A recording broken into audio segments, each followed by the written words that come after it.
Издревле люди в своем восприятии одушевляли деревья, нередко даже обожествляли, преклоняясь перед их жизненной силой, могучим внешним видом и ощутимой пользой от плодов.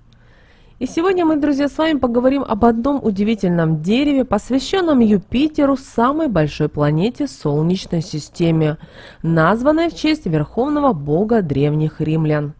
И речь, как некоторые, наверное, уже догадались, пойдет о грецком орехе.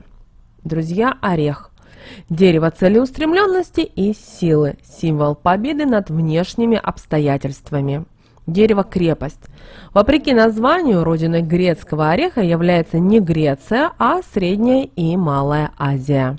Название же произошло потому, что именно греческие купцы впервые завезли плоды ореха на Русь в XII-XIII веках.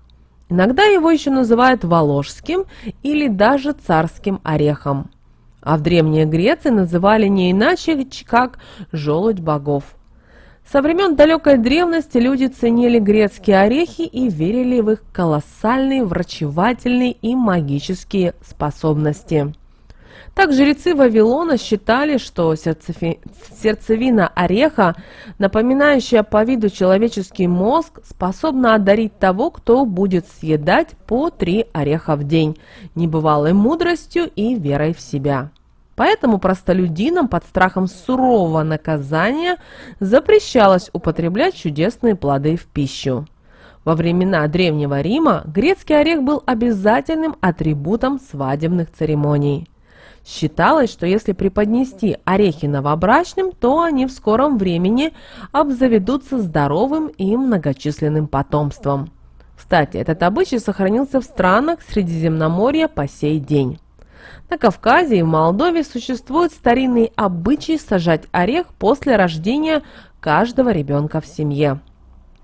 В старину верили, что орех-ровесник поможет малышу стать крепким телесно и сильным духом. На Руси орехи с медом традиционно использовали как верное средство от головной боли и упадка сил. А мужчинам настоятельно рекомендовалось съедать хотя бы по 1 ореху в день, примечая то, что кто любит орех, тот и жену свою любит. Также орех подкладывали под стул, чтобы проверить ведьм и колдунов. Считалось, что орех заставит их оцепенеть на месте. А вот в странах Скандинавии знали, что на территорию, окруженную ореховыми деревьями, не сможет проникнуть никакая злая сила. Именно поэтому из древесины ореха традиционно изготавливали магические посохи и жезлы. Магия ореха, она достаточно деятельная, живая, доступная в использовании и невероятно сильная. Ведь грецкий орех издавна считался деревом мудрости и процветания.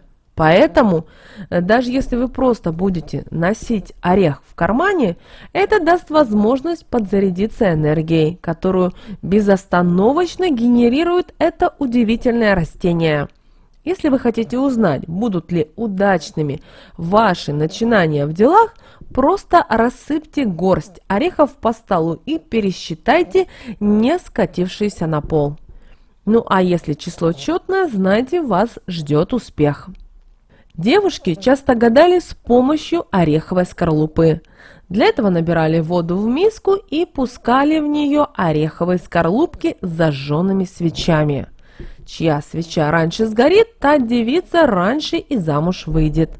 Еще один интересный способ узнать будущее с помощью заветного орешка был таков. Нужно было собственноручно сорвать или найти орех.